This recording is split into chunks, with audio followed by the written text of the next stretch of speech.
আসসালামু আলাইকুম আমার প্রিয় ভাই বোনেরা, কেমন আছেন গো? আপনারা আশা করছি ভালো আছেন। আলহামদুলিল্লাহ আমিও ভালো আছি।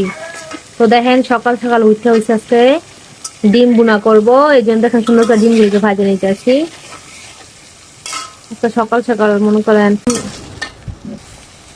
देखिए मैं जिस कढ़ाई पे ডিম भाज रहा था उस कढ़ाई पे मैं চিংড়ি মাছ डाल दिया। এই দেখিয়ে বন্ধুরা আমি হচ্ছে কি সব মশলা সব দিয়ে দিচ্ছি, আপনার করে দিয়ে দিচ্ছি কাঁচা পেঁয়াজ।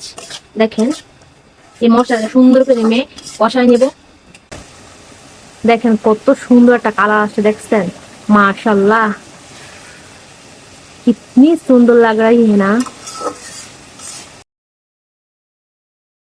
বিখ্যাত, তারপরে এই যে বন্ধুরা বিশ্ববিখ্যাত আজকে আমার বিশেষ রেসিপি, এই যে আমার গাছের গোড়া। আজকে হচ্ছে এই সুন্দর সুন্দর গোড়া দিয়ে রান্না করবো। এই গোড়া হচ্ছে মেজিক্যাল গোটা। দেখো বন্ধুরা এই গোটে হচ্ছে তোমাদেরকে দেখালাম না, আমার গাছ থেকে নিয়ে এলাম। এই গোটাই হচ্ছে আজকে আমার রান্নার মেইন উপকরণ। দেখো মাশাআল্লাহ मुझे लाग रहा है क्या ये फूट है, মানে আমার মনে হইতেছে যে এটা হচ্ছে কালো কালো আঙ্গুল ফল হ্যাঁ। এত সুন্দর লাগতাছে হ্যাঁ, মুঝে অনেক ভালো লাগতাছে হ্যাঁ। দেখো কত সুন্দর একটা কালার লাগছে। তো এই গোটা দিয়ে আজকে রান্না করবো মেঘনা নদীর চিংড়ি মাছ, যেটা খেতে খুবই দারুণ। আর তোমার আগে দেখাবে গোটা যে কত পরিমাণে পাওয়ারফুল। দেখতাছো না আজকে সবুজ হয়ে যাবো দেখে, বলা কি কাল আমি এই গোটাগুলোকে দিয়ে দিব।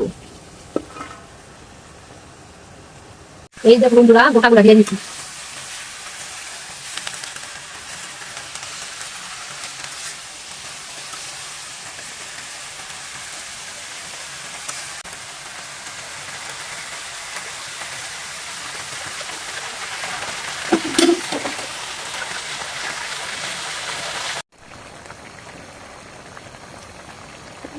এ দেখিয়ে বন্ধুরা আমারই তরকারি, মানে আমাদের তরকারি বন্ধুরা হয়ে গেছে গা।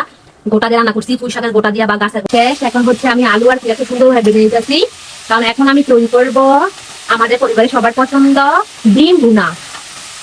এই যে বন্ধুরা দেখো আমার ডিম ভুনা তৈরি। হ্যাঁ দেখো কত সুন্দর জল জল জল কথা একদম মনে হচ্ছে মস্ত ভুনা এরকম লাগছে। এই দেখো সব মশলা মশলা দিয়ে আমার ডিম আর পেঁয়াজ সুন্দর করে। তারপরে এই দেখো বন্ধুরা আমি ডিম দিয়ে দেবো। হ্যাঁ এখন এই তো এখন আমি সুন্দর ডিমগুলো দিয়ে দিলাম। হ্যাঁ আর এই যে বন্ধুর দেখিয়ে এদিকে হচ্ছে রান্তাছি ভুট্টার যাও। এটা হচ্ছে ভুট্টার যাও আমার রাজাবুর জন্য আমি রান্তাছি। কত কিছু রান্না করতাম। তো এই বন্ধুরা দেখেন সবকিছু রান্না করা শেষ। এই তো দেখেন রাঁধছি। দেখা লইছি গোড়া তরকারি। এই গোড়া তরকারি দুই ভাবে রান্না করা যায়। আমি যেহেতু হলুদ মরিচ বেশি করে দিছি, অনেক মরিচ দিছি, এলে কালার ডে মনে হয়েছে। নাইলে বন্ধুরা তোমরা দেখলাম তোমাকে হাতে ভাঙ্গে দেখাইলাম এত গোলাপি কালার হয়ে যায় কি করে, তুমি একদম তরকারি পুরা গোলা। তো দেখো এখন নিচে আন্দাসা পিঠা নিছি, ভাত নিছি। আন্দাসা পিঠার এই গোড়া তরকারিটা খাইতে যেই মজা লাগে। আর এই যে বন্ধু দেখো আমার অনেক ফেভারিট ডিম বুনা। মাশাআল্লাহ দেখো ডিমের কালারটা দেখো কত সুন্দর হয়েছে ডিম বুনা এটা। এই তো বন্ধুরা দেখো কত সুন্দর করে রান্না করে ডিম বুনা। দেখো কত সুন্দর একটা কালার হয়েছে মাশাআল্লাহ। দেখো কত সুন্দর একটা কালার হয়েছে। এই যে এই দেখো এই যে আন্দাসা পিঠা দিয়া গোড়া তরকারি খাইতে যেই মজা লাগে। তো আমি তোমাদেরকে একটু লুয়ে দেখাই। এই দেখো কত সুন্দর একটা কালার। খাই দেখি বিসমিল্লাহ। কি মজা হয়েছে বন্ধুরা। এই দেখো আমি গোড়া তরকারিটা বাদ দিয়ে খাম। দেখছো কত সুন্দর একটা কালার হয়েছে। মেঘনা নদীর চিংড়ি মাছ, তারপরে হয়েছে গোড়া। এই গোড়া যেই মজার তরকারি কি কইতাম। মাশাআল্লাহ কি মজা লাগতেছে, অসাধারণ।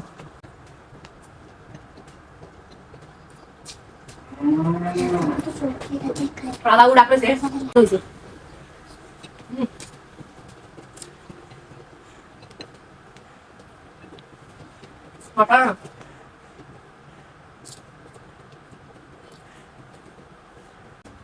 বন্ধু দেখ এখন নিতেছি ডিম তরকারি। আলু আমার যেই পছন্দ, আমার ডিম দেওয়া না দেখি তোমাকে আলু দিতে হবে। আমি দেখি আলুর অনেক পাগল। তো খাই দেখি। মাশাআল্লাহ কি করতে আমার এত মজা লাগে বন্ধুরা, এত স্বাদ হয়েছে।